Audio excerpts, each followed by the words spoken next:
கர்த்தருக்கு ஸ்தோத்திரம். இறையியல் கற்று வருகிறோம். சபை என்கிற பாடத்தை படித்து வருகிறோம். சபை பிரிவுகளை பற்றி தொடர்ந்து நாம் அலசி வருகிறோம். அந்த வரிசையில் நாம் கத்தோலிக்க சபையை பற்றி பார்த்தோம். ஆர்த்தோடாக்ஸ் அல்லது ஈஸ்டர்ன் சபைகள், அவைகளை பற்றி பார்த்தோம். இன்றைக்கு லுத்தரன் சபைகளை, பிற சபைகளை பார்க்க இருக்கிறோம். லுத்தரன், மார்ட்டின் லூத்தர், இந்த லூத்தர்ன்ற பேர்ல இருந்து வந்த சபை தான் லுத்தரன் சபை. லுத்தரன் சபை அந்த சீர்திருத்த சபையினுடைய முதல் வடிவம். அது லுத்தரன் சபை தான். சீர்திருத்த சபை மார்ட்டின் லூத்தர் ஜெர்மனை சார்ந்தவர், ஜெர்மன் நாட்டை சார்ந்தவர். அந்த ஜெர்மனில் தான் லுத்தரன் சபை பிறந்துச்சு. அதுக்கப்புறம் அது ஸ்காண்டினேவியன் நாடுகள் என்று சொல்லக்கூடிய அந்த நாடுகளில் லுத்தரன் சபைகள் ரொம்ப வலுவாக இருக்குது. ஸ்காண்டினேவியன் நாடுகள்னால் நார்வே, டென்மார்க், இந்த ஸ்வீடன், இந்த நாடுகள். இந்த நாடுகளில் இந்த லுத்தரன் சபை ரொம்ப உலகமெங்கும் லுத்தரன் இருக்குது. தமிழ்நாட்டிலையும் இருக்குது. அந்த சீகன் பால்க் ஹையர் தமிழ் வேதாகமத்தை முதல்ல மொழிபெயர்த்தவர், தமிழ் வேதாகமத்தின் பகுதிகளை முதல்ல அச்சிட்டவர், ஏன் இந்தியாவுக்கே முதல் அச்சுக்கூடத்தை கொண்டு வந்தவர், இந்தியாவிலேயே முதல் அச்சிடப்பட்ட நூலை அச்சிட்டவர் சீகன் பால்க் ஹையர் தரங்கம்பாடிக்கு வந்தாரே. இப்போ தமிழக அரசு கூட அவரை அங்கீகரித்து அவருக்கு ஒரு நினைவிடம் கட்ட போகிறாங்க. அந்த சீகன் பால்க் ஹையர் ஒரு லுத்தரன் மிஷனரி தான். அவர் டென்மார்க்கிலிருந்து அங்கேருந்து வந்தவர் தான். ஆகவே இப்போ நம்ம தமிழ்நாட்டில் பார்த்தீங்கன்னா ஏஎல்சி, ஆர்காட் லுத்தரன் சபை அப்படின்னு ஒரு சபை, அந்த கடலூர், வேலூர் பகுதிகளில் அது அதிகம். அந்த மாதிரி டிஇஎல்சி, தமிழ் இவாஞ்சலிக்கல் லுத்தரன் சபை, இதெல்லாம் லுத்தரன் சபை தான், வெவ்வேறு நிர்வாகம். அது திருச்சி, தஞ்சாவூர் பகுதியில் டிஇஎல்சி அதிகம், தமிழ் இவாஞ்சலிக்கல் லுத்தரன் சபை. அது நிறைய சபைகள் இருக்குது, நிறைய பள்ளிக்கூடங்கள்லாம் இருக்குது. அது ஒரு வலுவான ஒரு பெரிய நிறுவனம். நாகர்கோயிலில் ஒரு இறையியல் கல்லூரியே இருக்குது. கன்னியாகுமரி மாவட்டத்திலையும் லுத்தரன் சபைகள் நல்ல வலுவாக இருக்கின்றன. அதற்கு உதாரணம்தான் நாகர்கோயிலில் இருக்கக்கூடிய அந்த இறையியல் கல்லூரி, செராம்பூர் அங்கீகாரம் பெற்ற இறையியல் கல்லூரி. அதே போல் குருக்கள், சென்னையில் இருக்கக்கூடிய குருக்கள் என்று சொல்லக்கூடிய பரசவாக்கத்தில் இருக்கிற இறையியல் கல்லூரியும் லுத்தரன் இறையியல் கல்லூரி தான். நல்ல இறையியல் கல்லூரிகள் அவர்கள் நடத்துகிறார்கள். அதில் கொஞ்சம் நவீன உபதேசங்கள் வந்துவிட்டது என்கின்ற ஒரு புகார் உண்டு. மாடர்ன் தியாலஜி, நவீன இறையியல் அதுக்குள்ளே நுழைந்து விட்டதாக புகார்கள் இருந்தாலும் கூட ஒரு நல்ல வலுவான பாரம்பரியமான வேதாகம கல்லூரி என்பதில் சந்தேகமில்லை. லுத்தரன் சபைகள் ஒரிசாவிலே உண்டு. வேறு ஒரு பேரில், என்னுடைய ஞாபகம் சரியாக இருக்குமா, ஜிஎஃப்சின்னு நினைக்கிறேன். லுத்தரன் சபை தான் பேர் வேறு. பல பெயர்களிலே லுத்தரன் சபைகள் இருக்கின்றன. லுத்தரனுக்கென்று ஒரு, எப்படி ஆங்கிலிக்கன் கவுன்சிலில் சிஎஸ்ஐ, சிஎன்ஐலாம் இருக்கோ, அந்த மாதிரி லுத்தரன் கவுன்சில்னு ஒரு கவுன்சில் இருக்குது. நிறைய சபைகள் அதில் அங்கே வகிக்கின்றன. அதனால் இப்போ இதுதான் முதல் வடிவம். ப்ராட்டஸ்டன்ட், ஆதி ப்ராட்டஸ்டன்ட் சபை எதுன்னு கேட்டால் லுத்தரன் சபை தான். ஆங்கிலிக்கன் கிடையாது, சிஎஸ்ஐ கிடையாது. அதுக்கப்புறம் ரெண்டாவது வடிவம் தான் ஆங்கிலிக்கன். மார்ட்டின் லூத்தர் சீர்திருத்த சபையை நிறுவிய போது இங்கிலாந்து மன்னருடைய ஆதரவு அதுக்கு கிடைச்சிது. இப்போ இங்கிலாந்தில் இருக்கிற கத்தோலிக்க சபைகளெல்லாம் சீர்திருத்த சபையை தழுவி கொண்டன, சீர்திருத்த சபையாக மாற்றம் பெற்றன. ஏன்னா சபைக்கு மன்னர் தான் தலைவராக இருந்தார். இப்போ இன்றைக்கும் இங்கிலாந்தில் மன்னர் தான் கௌரவ தலைவர். அவர் ஆவிக்குரிய தலைவர் கிடையாது, ஊழிய தலைவர் கிடையாது. அவர் வந்து கௌரவ தலைவர், நிர்வாகத் தலைவர். ஆகையினால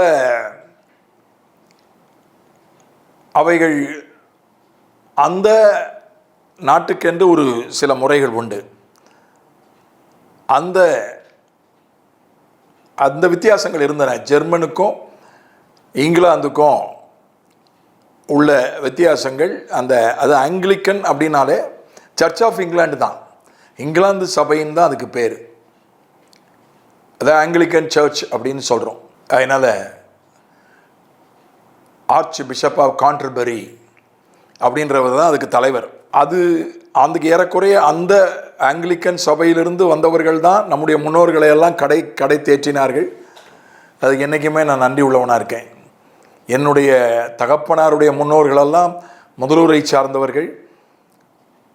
நிச்சயமாக ஆங்கிலிக்கன் சபையினுடைய சிஎம்எஸ் அல்லது எஸ்பிஜி, இந்த 2 சங்கங்கள் தானே நம்ம பழைய திருநெல்வேலி மாவட்டத்தில் ஊழியம் செய்தது. அவர்கள் தானே என்னுடைய முன்னோருடைய கண்களை திறந்து அவங்களெல்லாம் கரையேற்றினாங்க. நான் நிச்சயமாக நன்றி கடன் பட்டிருக்கிறேன்.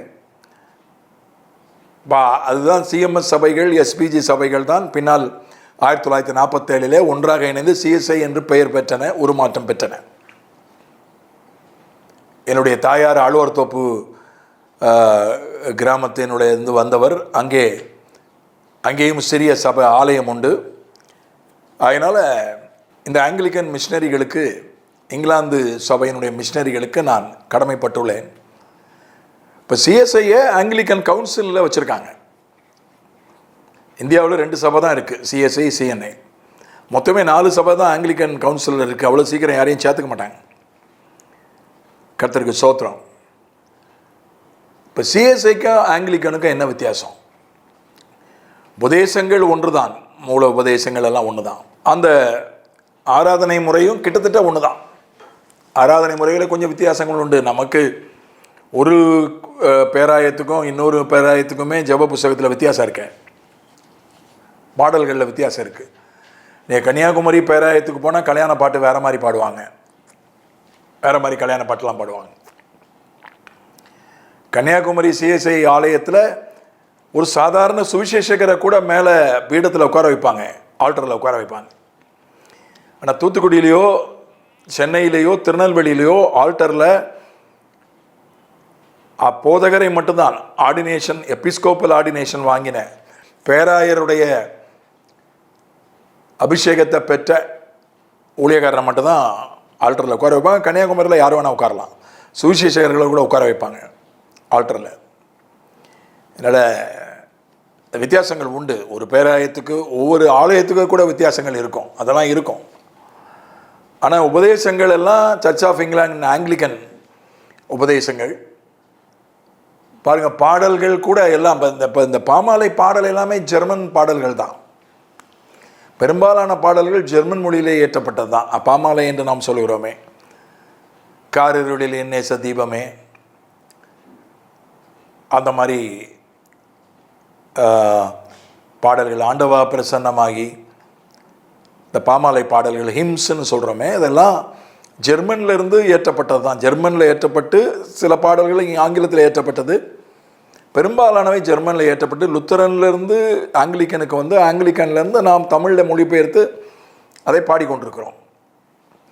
கீர்த்தனைகள் இங்கிருந்து வந்தது. கீர்த்தனை ஆங்கிலிக்கனில் கிடையாது. கீர்த்தனை பாட்டு சிஎஸ்ஐ, தென்னிந்திய திருச்சபைக்கே உரியது.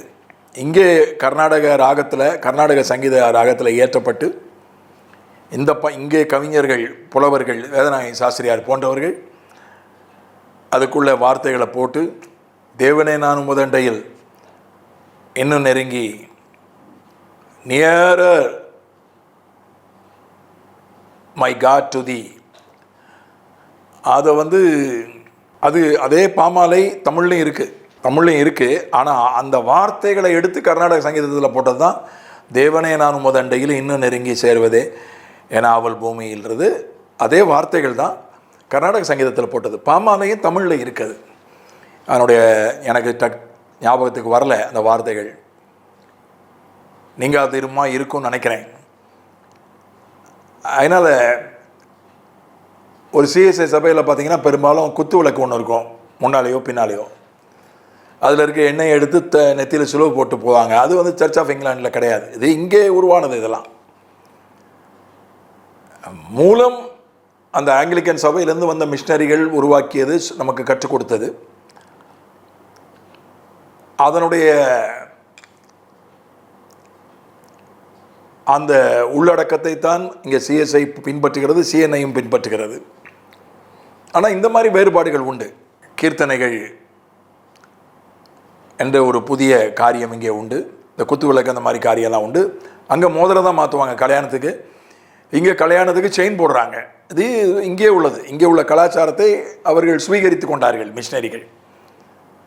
திருமாங்கல்யத்துக்கு பதிலாக இங்கே வந்து சிலுவை டாலர் போட்ட செயினை இங்கே திருமணத்தில் அணிவிப்பதற்கு இவர்கள் அங்கீகாரம் கொடுத்தார்கள். இப்போ அங்கே கிடையாது, அங்கே தாலி செயின் கிடையாது சர்ச் ஆஃப் இங்கிலாண்டில். இப்போ சர்ச் ஆஃப் இங்கிலாண்டை வந்து கண்ணை மூடிட்டு சிஎஸ்ஐ பின்பற்றுறது இல்லை, இது ஆங்கிலிக்கன் சபையாக இருந்தாலும். இப்போ அங்கே வந்து ஒரு தீர்மானம் போட்டாங்க, ஒரு போதகர் ஒரு பாஸ்டர் அங்கி போட்டுட்டு தான் திருவிருந்து நடத்தணும்னு இல்லை, ஜீன்ஸ் போட்டுட்டு கூட திருவிருந்து நடத்தலாம். இது ஆங்கிலிக்கன் சபையில் சர்ச் ஆஃப் இங்கிலாண்டில் தீர்மானம் கொண்டாந்துட்டாங்க. ஆனால் இங்கே அது கிடையாது. கண்டிப்பாக அங்கி போட்டு தான் சிஎஸ்ஐயில் ஒரு போதகர் ஊழியங்களை செய்யணும். அதுதான் அது சிஎஸ்ஐயில் இருக்கக்கூடிய ஒரு முறையாக ஒழுங்காக இருக்கிறது. அந்த ஆங்கிலிக்கனில் கொண்ட ஒழுங்கை இவங்க கண்ணை மூடிட்டு பின்பற்றுறதில்லை. இன்னொன்று வந்து ஒரு ஆணுக்கும் கல்யாணம் பண்ணலாம், ஒரு பெண்ணுக்கும் கல்யாணம் பண்ணலான்னு ஒரு தீர்மானம் கொண்டு வரப்பட்டது ஆங்கிலிக்கன் சபையில். ஒரு ஓட்டில் தோற்று போச்சு. கர்த்தருக்கு ஸ்தோத்திரம். கர்த்தர் ஆங்கிலிக்கன் சபையை காப்பாற்றினார். அதோடு ஐக்கியம் வைத்திருக்கிற சிஎஸ்ஐயும் காப்பாற்றினார். ஒருவேளை இன்னொரு 10 வருஷம் கழித்து ஆணும் கல்யாணம் பண்ணலாம், பெண்ணும் கல்யாணம் பண்ணலான்னு ஆங்கிலிக்கன் சபையில் தீர்மானம் ஜெயித்தாலும் கூட சிஎஸ்ஐயில் அதை ஏற்றுக்க மாட்டாங்க. ஏன்னா நான் சிஎஸ்ஐயில் என்ன நல்ல ரட்சிக்கப்பட்ட போதகர்கள்லாம் இருக்காங்க, அபிஷேகம் பெற்ற போதகர்கள்லாம் இருக்காங்க. அநேக சிஎஸ் சபைகளில் போய் நான் ஊழியம் செய்கிறேன். மக்களெல்லாம் ரட்சிக்கப்பட்டு வசனத்துக்கு பயந்த, கர்த்தருக்கு பயந்த மக்கள் உண்டு. இங்கே ஒரு நாளும் ஏற்றுக்கொள்ள மாட்டாங்க. அது அங்கே வேணால் சர்ச் ஆஃப் இங்கிலாண்டில் வேணாம் அப்படிலாம் நடக்கலாம். ஆணுக்கு கல்யாணம் பண்ணலாம், பெண்ணுக்கு கல்யாணம் பண்ணலாம். இதை தான் ஆங்கிலிக்கன் அப்படின்னு நம்ம சொல்கிறோம். இப்போ அதிலே ஸ்காட்டிஷ் சபைன்னு ஒன்று இருக்குது, ஸ்காட்லாண்டு. அது இங்கிலாண்டிலே ஸ்காட்லாண்டுன்னு, அது பக்கத்தில் இன்னொரு பகுதி இருக்குது. பிரிட்டன்லேயே ஸ்காட்லாண்டுன்னு ஒரு பகுதி இருக்குது. அவங்க கொஞ்சம் அதனுடைய ஆராதனை முறையெல்லாம் கொஞ்சம் வித்தியாசமாக இருக்கும். அது ஸ்காட்டிஷ் சர்ச். இதெல்லாம் இந்த ஆங்கிலிக்கனோடு இணைஞ்சு வர்ற சபைகள் தான். இப்போ பேப்டிஸ்டை பற்றி நான் ஏற்கனவே சொன்னேன் ஒரு நிகழ்ச்சியில். எல்லாமே இந்த ஆங்கிலிக்கன் மாதிரி தான், அந்த மாதிரி தான் ஆராதனை முறைலாம் இருக்கும். பேப்டிஸ்ட் அப்படின்றது, பேப்டிஸ்ட் நிறையா இங்கே வடகிழக்கு இந்தியாவில் பேப்டிஸ்ட் மிஷினரிகள் தான் அமெரிக்காவிலேருந்து வந்து நாகாலாண்டை, மிசோரத்தில், மேகாலயாவை, மணிப்பூரை ஆண்டவருக்குள்ளே கொண்டு வந்தது அவங்க தான். அது அவங்கள அந்த பெருமை அவங்கள தான் சேரும். தென்னிந்தியாவுக்கு, ஆந்திராவுக்கும் நிறைய பேப்டிஸ்ட் மிஷினரிகள் வந்திருக்காங்க. இப்போ இங்கே தெற்கு மாவட்டங்களில் தமிழ்நாட்டில் ஆங்கிலிக்கன் மிஷினரிகள், லுத்தரன் மிஷினரிகள் தான் வந்தாங்க. நம்ம ரொம்ப உங்களுக்கு புரிகிற மாதிரி சொல்கிறாங்க. கமலா ஹாரிஸ், இப்போ அமெரிக்க ஜனாதிபதி தேர்தலில் நிற்கிற கமலா ஹாரிஸ் ஒரு பேப்டிஸ்ட் சர்ச் மெம்பர். அவங்க தாத்தா வந்து தஞ்சாவூர்காரர், கோபால் ஐயருடைய பேத்தி தான் கமலா ஹாரிஸ். அவங்க தாத்தா தஞ்சாவூரில் உள்ள ஒரு இந்து மனிதர். அவங்க அம்மா அமெரிக்காவுக்கு போய் ஒரு கிறிஸ்தவரை கல்யாணம் பண்ணி கொண்டார்கள். ஒரு ஆப்பிரிக்கர், அமெரிக்க கருப்பணத்தை சார்ந்த ஒரு கிறிஸ்தவரை கமலா ஹாரிஸுடைய அம்மா கல்யாணம் பண்ணிக்கிட்டாங்க. அப்போ கிறிஸ்தவ தகப்பனுக்கு பிறந்தவர் தான் கமலா ஹாரிஸ். அவங்க கமலாவுடைய கணவர் வந்து ஒரு யூதர். கமலா ஹாரிஸ் வந்து ஒரு பேப்டிஸ்ட் சபை அங்கத்தினர், ஒரு பேப்டிஸ்ட் சபைக்கு போகிற ஒரு கிறிஸ்தவர். அவர் இந்திய வம்சாவளியாக இருந்தாலும் கூட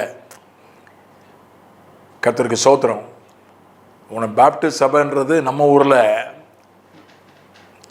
திருநெல்வேலி பகுதியில் கொஞ்சம் கிட்டத்தட்ட இல்லைன்னு நினைக்கிறேன். சென்னையில், ஆந்திராவில் ஏராளமாக இருக்கிறது. வடகிழக்கு இந்தியாவில் அதான் பாப்டிஸ்ட் சபைகள் தான் அதிகம். அமெரிக்காவில் நிறைய பாப்டிஸ்ட் சபைகள் இருக்கிறது. எல்லாமே சிஎஸ்ஐ மாதிரி தான். ஞானசானம் மட்டும் கரெக்டாக இருக்கும். சிறு பிள்ளைகளுக்கு கிடையாது, ரட்சிக்கப்பட்டவங்களுக்கு தான்.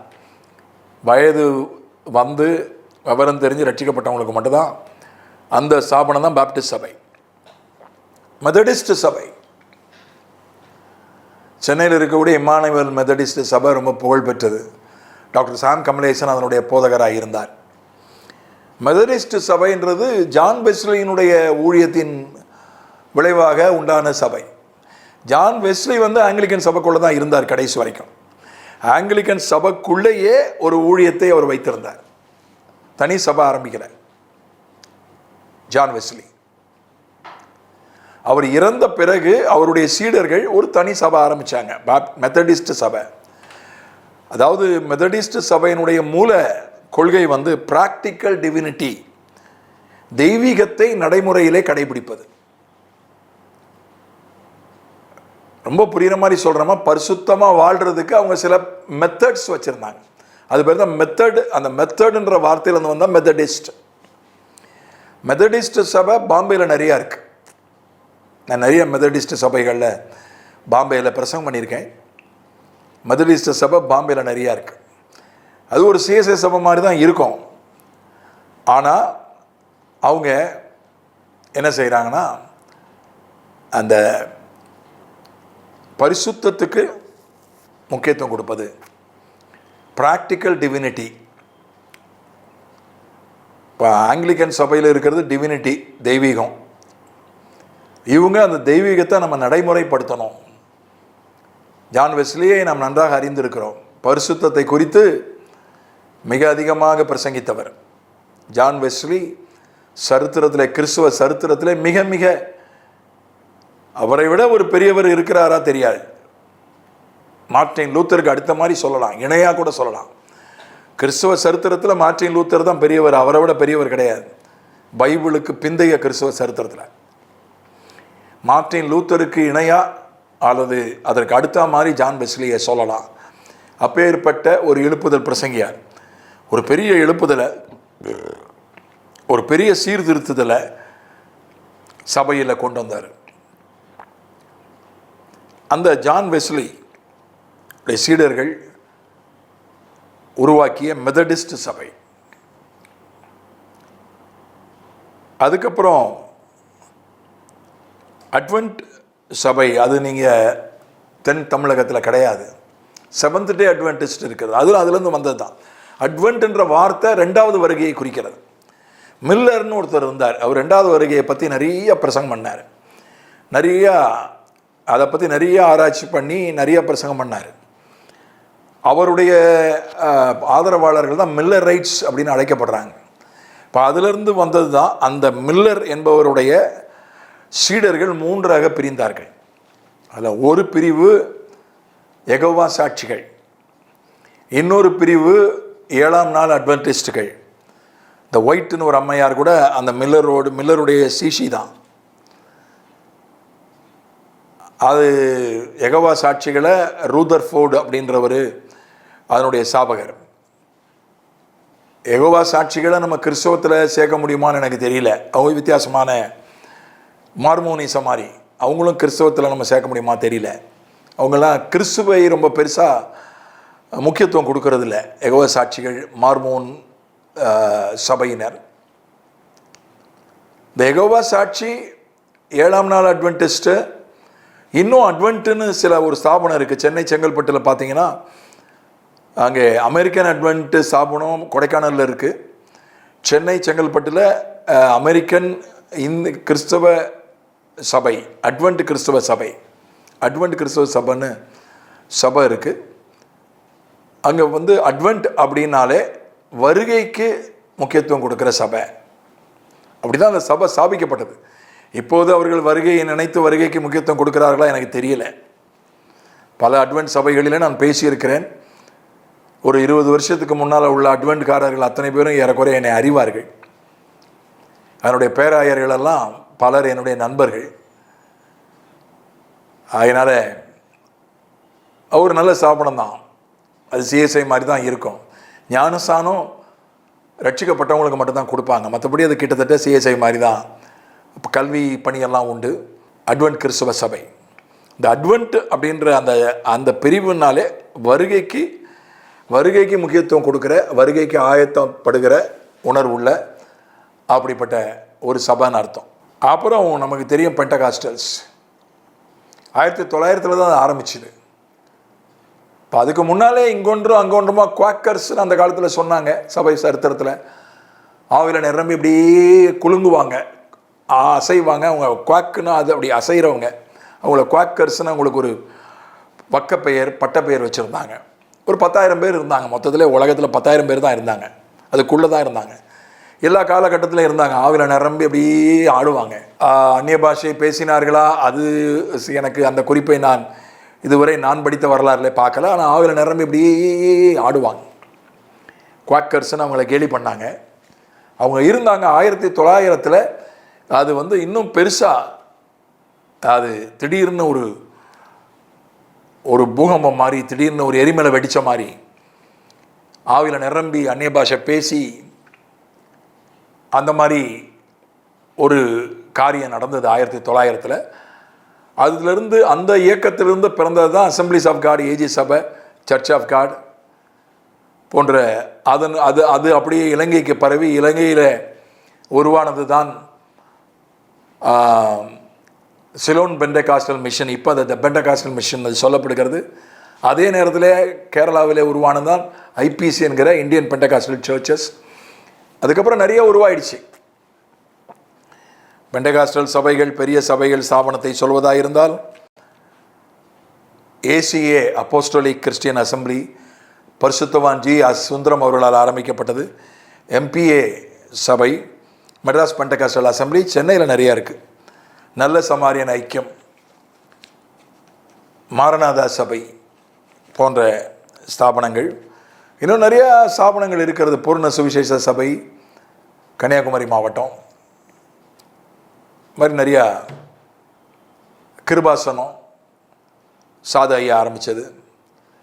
அது மாதிரி நிறையா பெந்தகோஸ்தே ஸ்தாபனங்கள், சின்ன சின்ன குழுக்கள், சின்ன சின்ன சுயாதீன சபைகள், எண்ணிறைந்த சபைகள். இப்போ அவங்க தான் அதிகம். பெந்தகோஸ்தே ஸ்தாபனங்கள் சபையினுடைய அங்கத்தினர்கள் தான் எண்ணிக்கையை எடுத்துக்கிட்டால் ரெக்கார்டில் ஒழுங்காக எண்ணுன்னா அவங்க தான் அதிகமாக இருக்காங்க. அதனால் 100 கோடி பேர் 2000ஆவது ஆண்டு எடுத்தப்பட்ட கணக்கின்படி 100 கோடி பேர் அந்நிய பாஷை பேசுகிறவங்க 100 கோடி பேர் உலகத்தில் இருப்பதாக கணக்கெடுப்பு சொல்கிறது. சிலர் மற்ற சபைகளில் இருக்காங்க. அதில் ஒரு கூட்டம் கேத்தலிக்கில், மற்ற சபைகள்லையும் இருக்காங்க. இப்போ 1960களிலேயே டாக்டர் சாம் கமலேசன் இமானுவேல் மெத்தடிஸ்ட் சபையினுடைய பாஸ்டராக இருந்தப்போ அந்நிய பாஷை பேசுவார். திருவிருந்து கொடுக்கும்போது, நற்கரணை கொடுக்கும்போது அந்நிய பாஷை பேசிகிட்டே தான் கொடுப்பார். 60களிலேயே மெத்தடிஸ்ட் சபையிலேயே போதகர் அந்நிய பாஷை பேசியிருக்கிறாரு. அதனால் அவரை நம்ம பெந்தகோஸ்தேக்காரன்னு சொல்ல முடியாது. அவர் ஒரு மிஷினரி மனிதர். நிறைய அப்புறம் ஃபெய்த் ப்ரீச்சர்ஸ்னு வந்தாங்க பின்னால். பிரதரனை பற்றி நான் ஏற்கனவே சொன்னேன். அவங்கள எப்படின்னு கேட்டால் பாஸ்டர்னு ஒன்று கிடையாது, ஊழியக்காரன்னு ஒரு பிரிவு கிடையாது, எல்லாம் சகோதரர்கள்.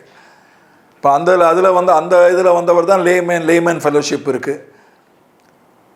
ஜாஷ்வா டேனியல் அவங்கெல்லாம் இருந்த, ஜோ டேனியல், ஜாஷ்வா டேனியல் இவங்கெல்லாம் இருந்த அந்த ஜாஷ்வா டேனியலுடைய அப்பா தான் ஸ்தாபகர் லேமேன் ஃபெலோஷிப்புக்கு. டேனியல் பக்சிங் ஜெகவா ஷம்மா இதை அவர் ஸ்தாபித்தார். 10,000 சபைகள் பக்சிங் மூலமாக ஸ்தாபிக்கப்பட்டன. 50களில் மிக வல்லமையாய் பயன்படுத்தப்பட்டவர் பக்சிங். அதுவும் பிரத்ரன் சபை தான். இதில் எப்படின்னு கேட்டால் ஊழியக்காரன்னு ஒரு பிரிவு கிடையாது, எல்லாரும் ஊழியக்கார் தான். லேமன் ஃபெலோஷிப், பிரதரன் எல்லாரும் சகோதரர்கள். இதில் ஊழியக்காரரு பாஸ்டர்லாம் கிடையாது, த கிளர்ஜி அப்படின்ற பிரிவு கிடையாது. அதிலே விசுவாசிகள்லே மூத்தவங்க மூப்பர்னு சொல்லி ஒரு 2 பேர், ஒருத்தர் 3 பேர் அப்படி அந்த சபையை நடத்துவாங்க. அது பிரதரன் பிரிவு. அவங்க இந்த அந்நிய பாஷை பரிசுத்தாவின் அபிஷேகத்தெல்லாம் அவங்க உபதேசத்தில் நம்புறதில்லை. அவர் நல்ல பக்ஸிங்கெல்லாம் சாதாரண ஆள் கிடையாது. டேனியல், ஜாஷுவா டேனியல் அப்பா டேனியல்லாம் மிகப்பெரிய ரிவைவலிஸ்ட், பெரிய எழுப்புதலை கொண்டு வந்தவர்கள். அது மாதிரி நிறையா ஃபெய்த் ப்ரீச்சர்ஸ் அப்படின்னு வந்தாங்க, இவாஞ்சலிக்கல்ஸ். இப்போ நமக்கு சொல்கிறதா இசிஐ சபை, பேராயர் எஸ்ரா சர்க்குணம் தலைவராக இருக்கிற அது ஒரு இவாஞ்சலிக்கல் சபை. இவாஞ்சலிக்கல்ஸ் அந்த மாதிரி இவாஞ்சலிக்கல்ஸ் அப்படின்னா யாருன்னு கேட்டால் சுவிசேஷ பணிக்கு முக்கியத்துவம் கொடுக்குறவர்கள். அவங்களுக்கு முக்கியத்துவம் சுவிசேஷ பணி, ஆத்தும ஆதாயம், சுவிசேஷம் அறிவித்தல், இதுக்கு தான் முக்கியத்துவம். அவங்க தான் இவாஞ்சலிக்கல்ஸ். இப்போ இங்கே இருக்கிற இசிஐ கொஞ்சம் சிஎஸ்ஐ மாதிரி வெளி பார்வைக்கு பேராயரை வைத்து அந்த அங்கெல்லாம் போட்டு அவங்க அந்த மாதிரி ஆயிட்டாங்க வெளி பார்வைக்கு. ஆனால் உள்ளுக்குள்ளே அவர்கள் புதிய சபைகளை நிறுவுகிறார்கள். 5000 சபை ஆயிடுச்சு. உண்மையில் அவங்க இவாஞ்சலிக்கல் நடவடிக்கை அவங்களிடத்தில் இருக்கிறது. அப்புறம் ஃபெய்த் ப்ரீச்சர்ஸ்னு வந்தாங்க, விசுவாச போதகர்கள், விசுவாச சபைகள். சாம்பி செல்லதுரை விசுவாச சபைக்கு உதாரணம் சொல்கிறதா தான் சாம்பி செல்லதுரை. அப்புறம் கிரேஸ் ப்ரீச்சர்ஸ்னு வந்துட்டாங்க, அதீத கிருபையை பிரசங்கிக்கிறவர்கள். அது மாதிரி சில சபைகள் வந்து மதுரை ஜஸ்டின், சென்னை ஜெசுவடியான், பாடகர் ஜான் ஜபராஜ், இவங்கெல்லாம் அந்த ஹைப்பர் கிரேஸ் கிருபை சபைகள், கிருபைக்கு அதிக முக்கியத்துவம் கொடுக்குற சபைகள். இப்படி பல பிரிவுகள் இருக்கின்றன. முக்கியமான பிரிவுகளை எல்லாம் உங்களுக்கு சுருக்கமாக அதை குறித்து சொல்லியிருக்கிறேன். பிதாவே இயேசுவின் நாமத்தில் உங்களுக்குள்ளே உத்தமர் என்று விளங்கும்படி பேதங்கள் உங்களுக்கு அவசியமாக இருக்கிறதுன்னு நாங்கள் வாசிக்கிறோம். ஆண்டவரே, சிலர் பேதுருவை சேர்ந்தவன் என்றும், சிலர் பவுலை சேர்ந்தவன் என்றும், சிலர் அப்படியும் பிரிவினைகள் இருக்குது, அதெல்லாம் மாற்றும். சிலர் அப்போலோவை சேர்ந்தவன் என்றும் சொல்கிறார்கள், அந்த பிரிவினைகளை மாற்றும். ஆண்டவரே, நாங்கள் எந்த சபை பிரிவில் இருந்தாலும் ஒருவரை ஒருவர் நேசிக்க, ஒருவருக்காக ஒருவர் ஜெபிக்க, இணைந்து செயல்பட, முடிந்த அளவு இணைந்து செயல்பட எங்களுக்கு உதவி செய்யும். இயேசுவின் மூலமே பிதாவே, ஆமென்.